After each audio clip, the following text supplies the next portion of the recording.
Yeah, Island S-Block. Sama ko na naman si East Coast, ha. Simulan na natin to.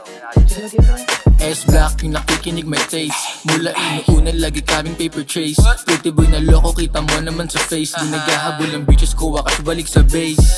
S-Block, yung nakikinig may taste. Mula inuunan, lagi kaming paper chase. Pretty boy na loko, kita mo naman sa face. Di naghahabol ang bitches ko, wakas balik sa base. Mga tag naka-block parang anino. Alam mo na pangalan, wag na magtanong kung sino. Lapitin ng e-abab sa club, kala mo sino. Patungkol sa pera, lika dito may amigo. Sobrang fly, ang lamig sobrang type shit. Mula inuuna, tabla mo ng mga fine shit. Bantayan ng bitch mo sumisilip sa aking IG. Blue ka sobrang grimy kasi get up medyo pricey.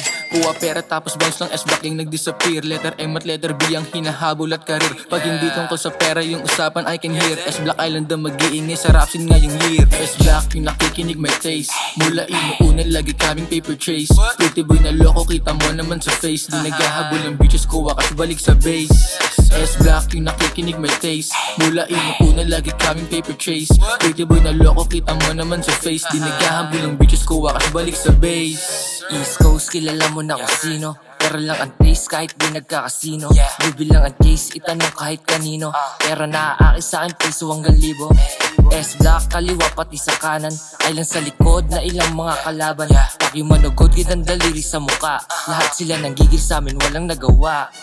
Island, S-Block nangunguna. Makuha mula, lagi inuuna. Ganto nakapino simula pa nung una. Sumusumubok kami na ang mangunguna. S-Block yung nakikinig may taste. Mula inuuna lagi kaming paper chase. Pretty boy na loko kita mo naman sa face. Di naghahabol ang bitches ko wakas balik sa base. S-Block yung nakikinig may taste. Mula inuuna lagi kaming paper chase. Pretty boy na loko kita mo naman sa face. Di naghahabol ang bitches ko wakas balik sa base.